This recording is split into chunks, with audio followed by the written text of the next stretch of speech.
Hi everyone, welcome to Defense Prep. This is going to be the second part of this session where we covered precedent, right? तो president chapter ही हम यहाँ पे आगे continue करने वाले हैं. जो हमारे कुछ पावर्स रह गई थी वो हम कवर करेंगे. That is your veto powers. Veto powers हम पढ़ेंगे and as usual the source is going to be Laxmikanth, right? देखिए, वीटो पावर्स आपकी 4 टाइप्स की हैं. ठीक है, पहला तो है आपकी एब्सोल्यूट वीटो पावर. ठीक है, एब्सोल्यूट वीटो में क्या होता है? प्रेसिडेंट के पास पावर रहती है कि वो कंप्लीटली रिजेक्ट कर सकते हैं किसी भी बिल को जो कि लेजिस्लेचर में पास किया गया, उसको वो कंप्लीटली रिजेक्ट कर सकते हैं.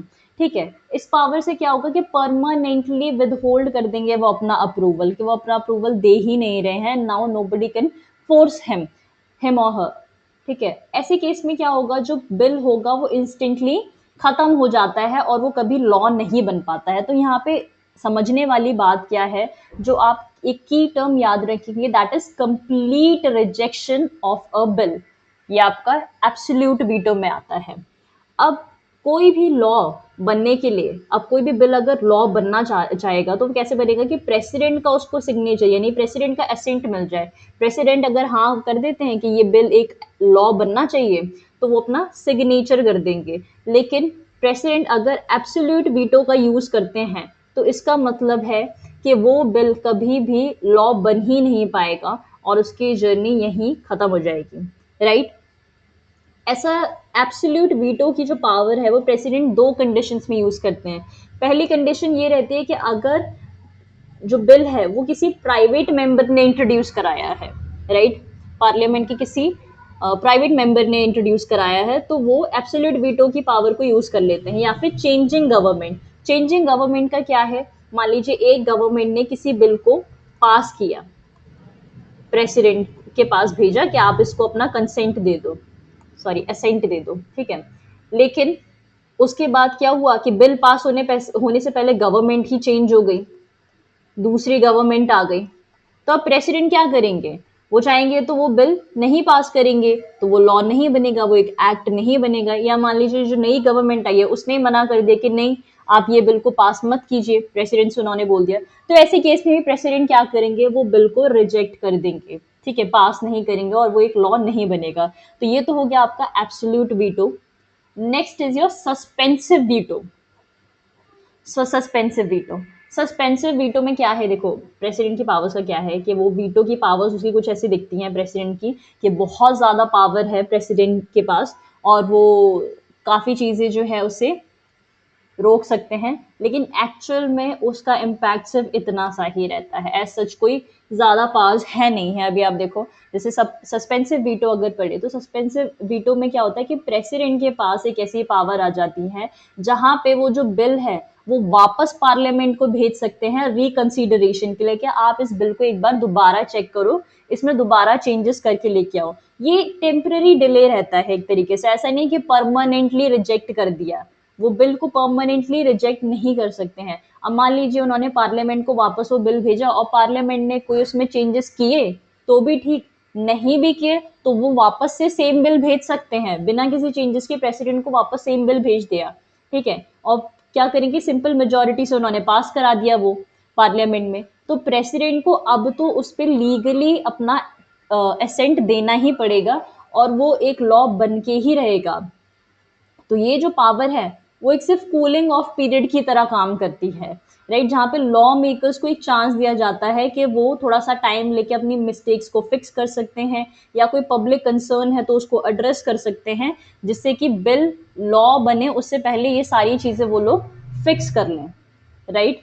लेकिन सस्पेंसिव वीटो में ये नहीं होता है कि आपने कोई भी बिल को रिजेक्ट कर दिया परमानेंटली, आप वापस भेज देते कि हाँ पार्लियामेंट में कि चलो इसमें रिकंसिडरेशन इसमें किया जाए, वापस से इसमें कुछ चीज़ें फिक्स की जाएं, कुछ चेंजेस किए जाएं. लेकिन पार्लियामेंट जो है वो उसके लिए मैंडेटरी नहीं है कि वो कुछ उसमें चेंजेस करे ही करे. वो हो सकता है कि बिना कुछ चेंज किए उसको सिंपल मेजोरिटी से दोबारा सेम ही बिल को पास करा दे और प्रेसिडेंट को फिर अपना असेंट उस पर देना ही पड़ेगा.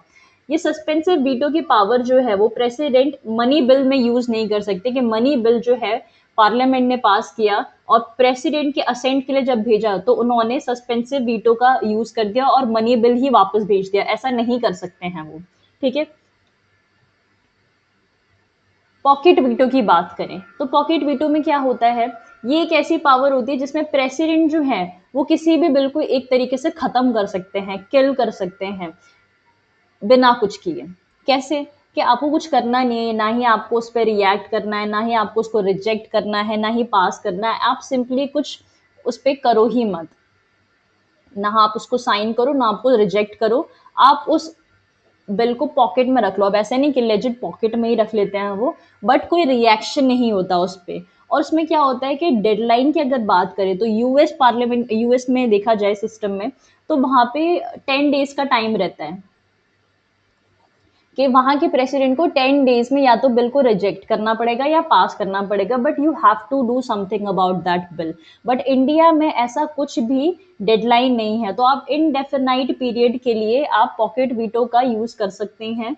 आप हो सकता है बिल के लिए कुछ ना करें, ना इसको साइन करें, ना रिजेक्ट करें, ना वापस भेजें, वो बिल वैसे ही पड़ा हुआ है, राइट। तो ये एक तरीके से प्रेसिडेंट के पास जो है एक पावर आ जाती है जहाँ पे वो कंट्रोवर्शियल बिल्स को, ठीक है, जिस बिल को लेकर काफी कंट्रोवर्सीज हो रही हैं या पब्लिक में काफी अग्रेशन है, लोगों में काफी अग्रेशन है, तो वो उसको आराम से अपोज कर सकते हैं, आराम से अवॉइड कर सकते हैं, ना कि वो उसको फॉर्मली रिजेक्ट कर रहे हैं, राइट। तो प्रेसिडेंट जो है इजीली अपने आप को साइड में कर लेते हैं, कोई भी क्रिया ना करे, ठीक है, ना वो उसको रिजेक्ट कर रहे हैं, ना साइन कर रहे हैं, ना वापस भेज रहे हैं, उन्होंने बस ऐसे ही रख लिया है। तो that is called pocket veto. Now the last one is qualified veto. Qualified veto की पावर से क्या होता है कि प्रेसिडेंट के पास ये पावर आ जाती है कि वो किसी भी बिल को जिसको उन्होंने रिजेक्ट किया है, रिजेक्ट बिल, हाँ, किसी को भी उन्होंने रिजेक्ट किया है मान लीजिए, हाँ सॉरी, इसमें प्रेसिडेंट के पास पावर नहीं आती है। इसमें क्या होता है, लेजिस्लेचर के पास ज्यादा पावर रहती है, क्योंकि लेजिस्लेचर के पास क्या, जैसे प्रेसिडेंट के पास आपने कोई बिल भेजा, प्रेसिडेंट ने कहा कि नहीं ये बिल सही नहीं है, इसको पास नहीं करना चाहिए और ये एक लॉ नहीं बनना चाहिए, कोई एक्ट नहीं बनना चाहिए, तो वो उन्होंने रिजेक्ट कर दिया। लेकिन लेजिस्लेचर क्या करेगी कि 2/3 की मेजोरिटी से, ठीक है, तो 2/3 की स्पेशल मेजोरिटी से क्या करेगी, उसको ओवरराइड कर देगी। अब लास्ट के कुछ सेशंस में मैंने आपको सिंपल एंड स्पेशल मेजोरिटी समझाया था, अब वहां जाके देख सकते हो, ठीक है। तो स्पेशल मेजोरिटी से वो वापस से वो बिल पास करा देगी और इस बार क्या है, प्रेसिडेंट को उस पर अपना असेंट देना ही पड़ेगा।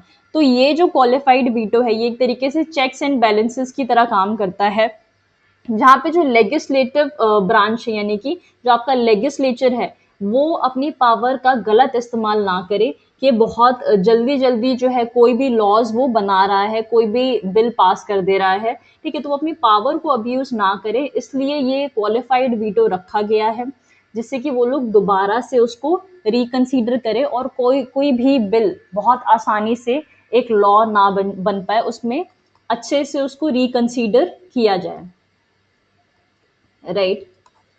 So that is all for qualified veto, ठीक है। तो ये आपकी वीटो पावर्स यहाँ पे खत्म हो चुकी हैं एंड आपका प्रेसिडेंट का भी पूरा चैप्टर खत्म हो चुका है। कोई आपके डाउट्स हो आप कमेंट सेक्शन में लिख सकते हो, right. Thank you for being in this session.